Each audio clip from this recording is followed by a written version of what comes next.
જે તીર્થના પ્રભાવે કૃષ્ણ મહારાજાએ તીર્થંકર નામકર્મ ઉપાર્જન કર્યું છે, જે ગિરિના સંગે અનંતા આત્માઓ સિદ્ધિપદને વર્યા છે, એવો આ ગિરનાર ગિરિરાજ પણ પ્રાય શાશ્વતો છે.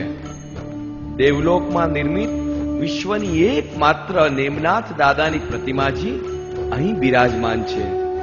પ્રભુ રહનેમીનું ભારતનું એકમાત્ર જિનાલય અહીં આવેલું છે. નેમનાથ દાદાની ભક્તિના ભોયરામાં ચમત્કારિક અમીજરા પાર્શ્વનાથ દાદા પણ અહીં બિરાજમાન છે. દિવ્યતાના આવાસરૂપ આ ગિરનારમાં ન દેખાતી દુનિયા ખૂબ વિશાળ છે. ભાગ્યશાળીઓ જ તેમાં પ્રવેશી શકે છે. અહીં ગિરનારની ગેરંગભરી પર્વતની ધારો વચ્ચે સેંકડો ગુફાઓ આવેલી છે. કેટલીક ગુફાઓમાં રત્નો ઝળહળે છે, તો કેટલીકમાં મૂર્તિઓ છે. હજારો દિવ્યતમ ઔષધિઓ પર્વતના ગેબી જંગલોમાં ધરબાયેલી છે.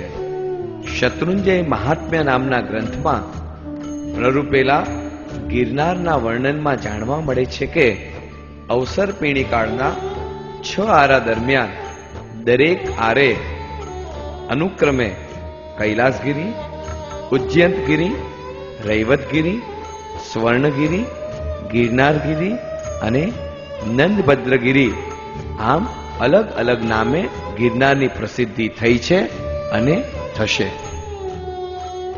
ચાલો જઈએ મારા ગિરનારની ગોદમાં.